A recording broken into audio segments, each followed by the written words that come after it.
दोस्तों को स्वागत है मेरे चैनल पे। तो यार आज हम पढ़ने वाले हैं कैश मैनेजमेंट। ठीक है, कैश मैनेजमेंट क्या होता है। तो यार कैश मैनेजमेंट अगर हम सिंपल भाषा में कहें तो कैश का मैनेज करना। ठीक है, आप किसी तरह से अगर कैश को मैनेज कर रहे हो तो वो आ गया आपको कैश मैनेजमेंट के अंदर। ठीक है, तो यार आप कैश को मैनेज कैसे करते हैं। तो कैश किसी ऑर्गेनाइजेशन के लिए बहुत इंपॉर्टेंट होता है। ठीक है, अब क्यों ऑर्गेनाइजेशन के लिए इंपॉर्टेंट होता है, क्योंकि कैश सिंपली एक लिक्विडिटी है। लिक्विडिटी बोले तो वो एक लिक्विड फॉर्म में है, उसको बहुत जल्दी ट्रांजेक्शन कर सकता है, वो बहुत जल्दी उसको दे के कुछ भी खरीद सकता है, अपना जो भी एक्सपेंसेस हैं या फिर जो भी उसके खर्चे हैं उसको चुका सकते हैं। ठीक है, अब मैनेजमेंट क्या है यहाँ पर। मैनेजमेंट के अंदर आता है प्लानिंग करना, ऑर्गेनाइजिंग करना, डायरेक्टिंग करना, कंट्रोलिंग करना, सब मैनेजमेंट के अंदर आता है। ठीक है, कैश से अगर मैनेजमेंट हो रहा है, कैश से अगर कोई प्लानिंग की जा रही है या फिर हम किसी चीज़ को ऑर्गेनाइज कर रहे हैं, उसमें कैश की आवश्यकता है या डायरेक्टिंग करने के लिए, कंट्रोलिंग करने के लिए, तो उसको हम कैश मैनेजमेंट कहेंगे। ठीक है, अब बात आती है यहाँ पर आती है कि इसमें दो कैरेक्टरिस्टिक आते हैं। पहला कैश इनफ्लो, कैश आया, ठीक है, उसको मैनेज करना। जब सेल हुई, मान लो अपन सेल हुई तभी तो कैश आएगा। दूसरा कैश आउटफ्लो, मतलब जब आपको वेजेस देने, टैक्स देने, जब भी आपको कोई भी खर्चे हैं तब कैश जाएगा। तो अब कैश का मैनेजमेंट मतलब इन दोनों का मैनेजमेंट करना। ठीक है, cash flow with in the form. Cash management मतलब जो भी आपका फॉर्म्स के अंदर जो भी फ्लो हो रहा है उसको हम कैश मैनेजमेंट के अंदर कैटेगरी के अंदर रखते हैं।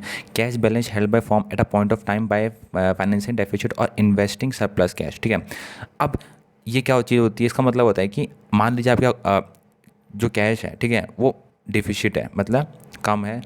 डिफिशिट मतलब क्या होता है, कम होता है ना, कमी होता है, चीज़ कमी होना। सरप्लस मतलब ज़्यादा होना।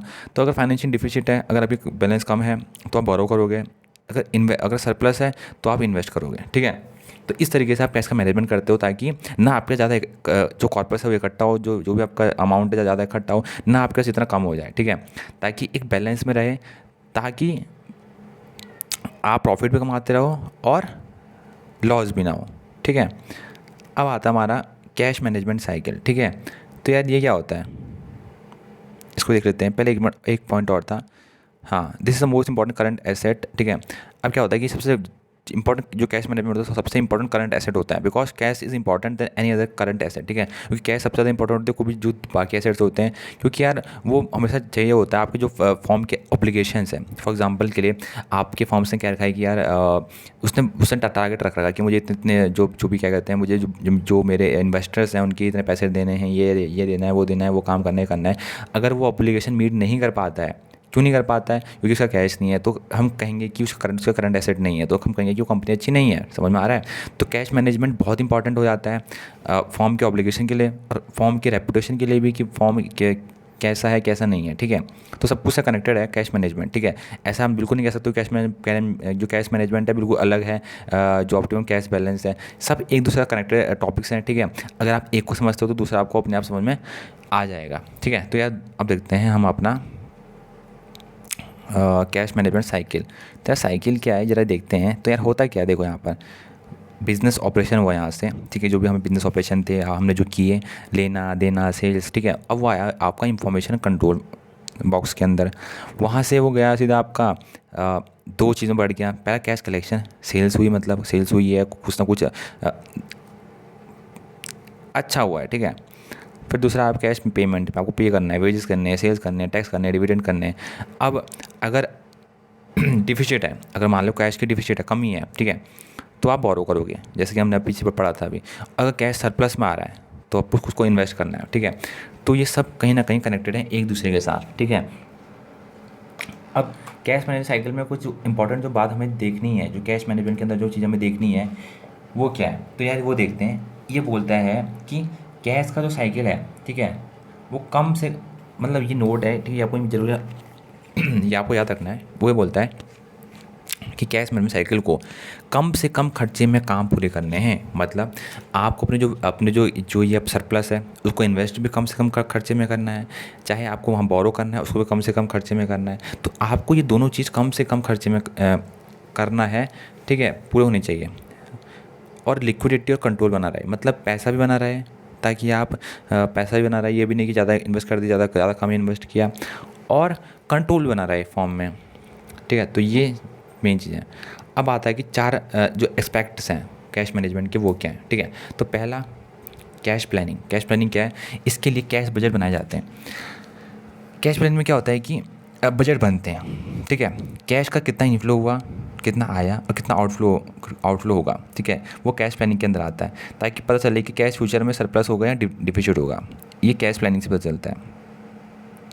दूसरा, मैनेजिंग द कैश फ्लो। अब इसमें क्या होता है, आप इनफ्लो और जो आउटफ्लो होता है, अगर इनफ्लो ज़्यादा है और आउटफ्लो कम है, ठीक है, तो इसको आप भी मैनेज करते हो कि इनफ्लो मतलब आप भी कहते हो कि हमेशा इनफ्लो हमेशा ज़्यादा हो और आउटफ्लो कम हो। क्यों? क्योंकि जितना आएगा उतना तो आपके लिए अच्छा है ना, आपकी सेल्स हुई, जितना ज़्यादा सेल्स होगी उतना आपके लिए अच्छा है।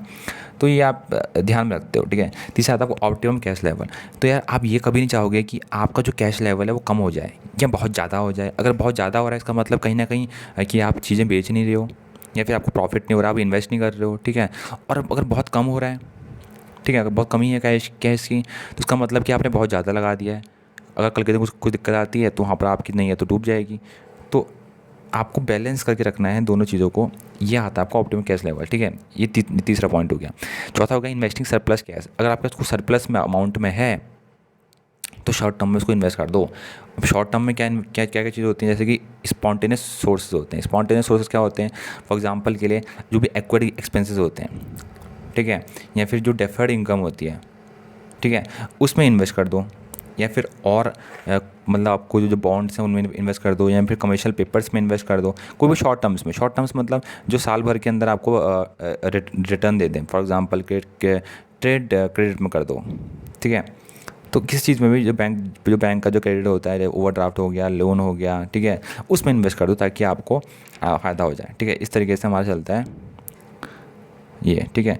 अब आता है हमारा इसी के साथ जो एक अटैच टॉपिक है जिसको हम बोलते हैं मोटिव्स ऑफ होल्डिंग कैश, ठीक है। यार ये पिछले बार भी आया था एग्ज़ाम में। अगर आप इग्नो से रिलेटेड बच्चे हो, ठीक है, तो वहाँ पर भी दिया गया था कि अरे होल्डिंग कैश क्यों करते हैं। अब कैश मैनेजमेंट हम कैश को होल्ड क्यों करते हैं, ठीक है। अब ये रिलेटेड कैश मैनेजमेंट से ही है। आप ये कहोगे कि नहीं ये अलग टॉपिक है, नहीं, ऐसा बिल्कुल नहीं है। कैश मैनेजमेंट के अंदर आता है और होल्ड करना कैश को वो भी कैश मैनेजमेंट के अंदर आता है, ठीक है। तो यार हम होल्ड क्यों करते हैं? तो यार पहला तो मोटिव होता है कि ट्रांजेक्शन मोटिव्स के, बिजनेस ऑपरेशन के लिए। फॉर एग्जांपल आपके कोई बिजनेस ऑपरेशंस है, उनको परफॉर्म करने के लिए, सही से परफॉर्म करने के लिए आपको कैश को होल्ड करना पड़ेगा कभी कभी, ठीक है। तो वहाँ पर तो बिल्कुल सही रहता है। आपको मान लो कोई एसेट्स में इन्वेस्ट करना है या लायबिलिटी में इन्वेस्ट करना है या फिर कोई भी और जो अदर रीज़न हो सकते हैं, तो जो बिजनेस ऑपरेशन के मोटिव से होता है उसको हम कहते हैं ट्रांजेक्शन मोटिव्स, ठीक है। दूसरा आता है the precautionary motive. Precautionary motive क्या होता है? Meet contingency in future. For example के लिए आपको कुछ इमरजेंसी मीट करनी है। फॉर एग्जांपल के लिए आपको पता है कि यार कुछ फ्यूचर में इमरजेंसी आ सकती है या फिर कभी आ सकती है, आपको पता नहीं है, लेकिन आपने एक पहले से ही कंटीजेंसी फंड सिक्योर कर लिया। आपने कहा कि मान लीजिए कोरोना वायरस आ गया, जैसे अगर किसी ने कंटीजेंसी फंड रखा होगा तो कोविड में उसको कोई दिक्कत नहीं आएगी। ये जो कोई छोटी फॉर्म होगी उन्होंने कंटीजेंसी फंड नहीं रखा होगा, प्रिकॉशनरी मोटिव्स के लिए नहीं सेव किया होगा, होल्डिंग कैश नहीं किया होगा, तो वहाँ पर बहुत ज़्यादा दिक्कत आएगी। क्यों? क्योंकि उनके पास है ही नहीं, एकदम सब निकाल रहे हैं और एकदम से कोई कंपनी बहुत ज़्यादा लॉस में चल जाएगी, ठीक है। कंपनी है नहीं तो वो दिवालिया को अपने को घोषित कर देगी। तो उससे बचने के लिए कैश को होल्ड किया जाता है, ठीक है। तीसरा स्पेक्युलेटिव मोटिव। स्पेक्युलेटिव मोटिव क्या होता है? फ्यूचर में प्रॉफिट, अगर हमें उसको लगता है कि यार फ्यूचर में ऐसा है कि कोविड आएगा, ठीक है, वहाँ पर सब लोग निकालेंगे और जब जो शेयर्स के दाम बहुत सस्ते हो जाएंगे तो कोविड में हम इन्वेस्ट करेंगे, ठीक है। तो हो सकता है कि वहाँ इन्वेस्ट करने को मिले, ठीक है। तो वो क्या करेंगे? होल्ड करेंगे कैश को, कहेंगे चलो हाँ इस जो अपॉर्चुनिटी आएगी उसके लिए हम अब बचा के चलते हैं, जैसे ही वहाँ पर आएगा तो हम एकदम से इन्वेस्ट करेंगे। तो ये आपका स्पेक्युलेटिव मोटिव हो गया, ठीक है। फ्यूचर में प्रॉफिट मेकिंग और जो अपॉर्चुनिटीज़ हैं कि उनमें इन्वेस्ट करने के लिए हम भी रखते हैं, ठीक है। अब आता है determining the optimum cash balance. अब यार ऑप्टिमम कैश बैलेंस को आप कैसे डिटरमाइन करते हो और ऑप्टिमम कैश बैलेंस होता है क्या? ऑप्टिमम कैश बैलेंस अगर मैं सिंपल भाषा में कहूँ तो वो कैश बैलेंस जो आपको बनाना चाहिए अपने फॉर्म के लिए या फिर अपनी कंपनी के लिए, अपने ऑर्गेनाइजेशन के लिए, इतना ऑप्टिमम कैश बैलेंस। ऑप्टिमम मतलब होता है कि बराबर, ना ज़्यादा ना कम, ठीक है, जो आपको अपने बना के चलना पड़ता है। अब इसकी जो मेन रिस्पॉन्सिबिलिटी है किसी फाइनेंशियल मैनेजर की, वो है कि मेंटेन करना सॉलिड या फिर sound liquidity position in form, कि अपने जो ड्यूज़ हैं उनको टाइम पर सेटल कर देना, ठीक है, और ज़्यादा उधार ना लेना, ना ज़्यादा इन्वेस्ट करना, एक मिडल पाथ लेना। जैसे कि बुद्धा बोलते हैं कि मिडल पाथ लो हमेशा, ना ज़्यादा आपको संते में ही निकल जाना है, ना ज़्यादा आपको वर्डली बन जाना है, तो मिडिल पाथ लेके चलो। तो वैसे ही यहाँ पर भी ऑप्टिमम कैश बैलेंस कहता है कि यार ना ज़्यादा आप इन्वेस्ट करो, ना ज़्यादा आप सेव करो, समझ में आ रहा है? यानी कि बहुत ज़्यादा इन्वेस्ट कर दिया या बहुत ज़्यादा सेव कर दिया, बैलेंस बना के चलो, ठीक है। तो यहाँ पर जो ये जो टर्म है स्मॉल कैश बैलेंस, मतलब होता है कि आपने कैश बैलेंस बहुत कम रखा है, इसका मतलब आपकी जो लिक्विडिटी है वो पोजीशन वीक है, मतलब आपके पास आपने प्रॉफिट तो बहुत होगा क्योंकि यार आपने इन्वेस्ट बहुत ज़्यादा किया तो प्रॉफिट भी होगा आपको, ठीक है। लेकिन आपकी जो लेवल लिक्विडिटी पोजीशन है, फॉर एग्जांपल कोई खर्चे अगर आ जाते हैं या फिर मान लो अभी कोई जरूरत पड़ जाती है तो आपको वहाँ पर बहुत दिक्कत हो जाएगी, ठीक है।